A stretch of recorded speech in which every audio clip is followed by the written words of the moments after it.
Hey guys, today there was a patch for Esport Godfather, and I thought I'd just run through it quickly just to show you some of the updates, some of the decisions the devs are taking, and just go through this new character that's been added to the game, this new hero. So his name is Nihil, and this is his character art.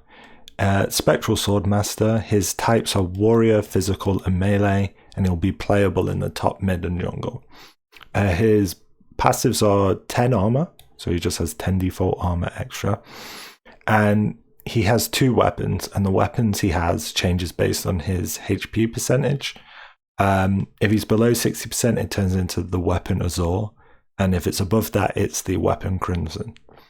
On the field, each time dealing damage to an enemy or eliminating a monster by card effect, based on the weapon's form, he either gains 2 stacks of killing intent, which I'll go over in a second, or he heals himself if he's got Azure.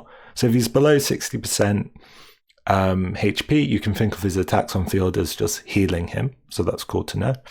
And if he's above 60% HP, he gets killing intent stacks. Killing intent stacks are basically armor penetration, so each one gives 1 armor pen. And at the end of the fight, they get reset back down to 0.5% of his max HP. If he has 1000 HP, 0.5% is 5. So at the end of the fight, he would go back down to 5 killing intent stacks.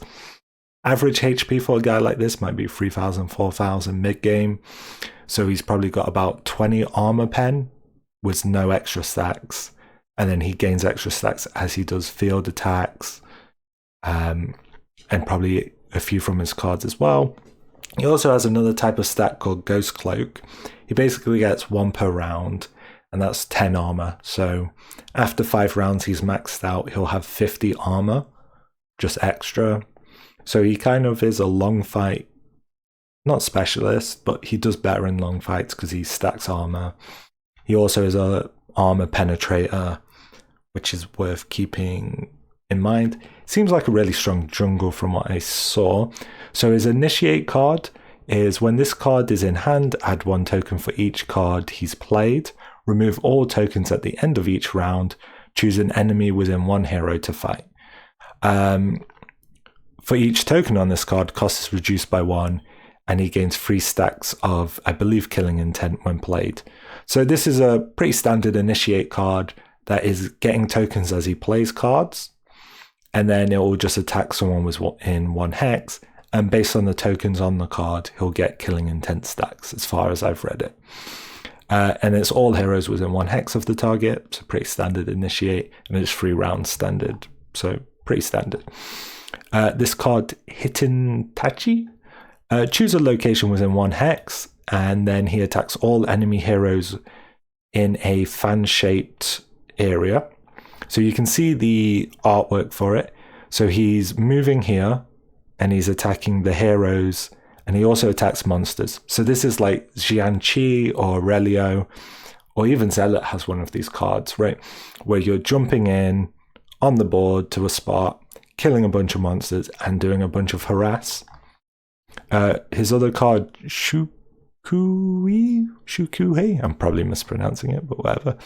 You move 1 hex, you attack everyone in the starting hex and everyone in the target hex.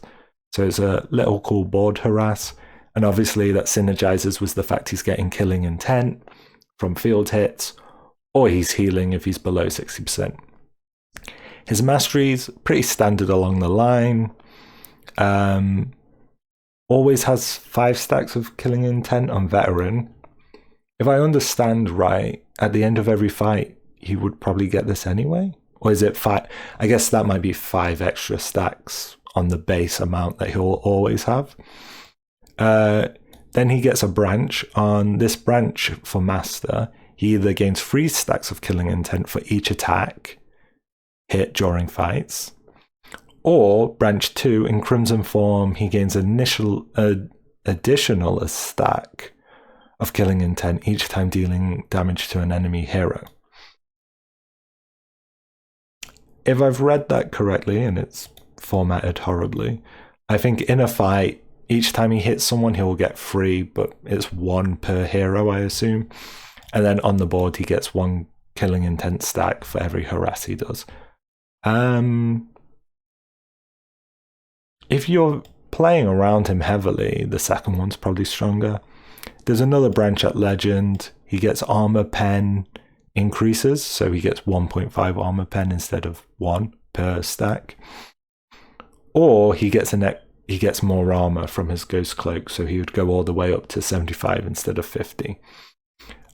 Which would be better there?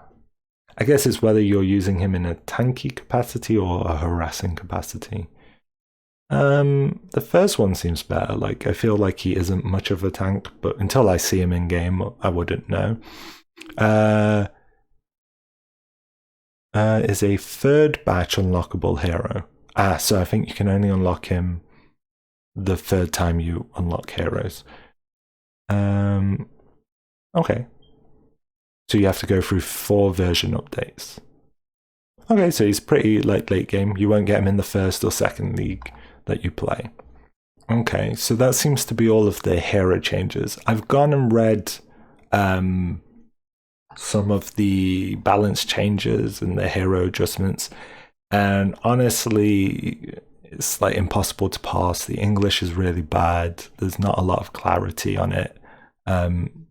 Probably one of the worst elements of this game is probably the translations, and just the writing in general isn't super clear on a lot of cards, or it's poorly written, or it's a little unclear, I guess. And then here, it's probably not that interesting to read. We could really go through it with a fine-tooth comb, but I don't think it's worth it. But what did interest me was the closing statements. They talk about how there haven't been as many updates as people had liked or would want. I think they've released 2 characters in the last 2 months.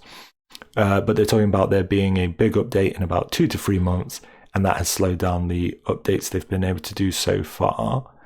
They'll occasionally make balance updates, but the main thing I think they're focused on now is this big update. And what it's going to introduce is, if I just find that paragraph, they're going to add some new elements, such as players having personalities, multiple play styles, potential abilities, and more. I think they've talked in another patch notes where players will have different limits of where their abilities can go, stuff like that. It will create compatibility issues with previous saves, so of course you would have to start a new save on this new update when it comes out. So they want to bundle that all together into one big major update.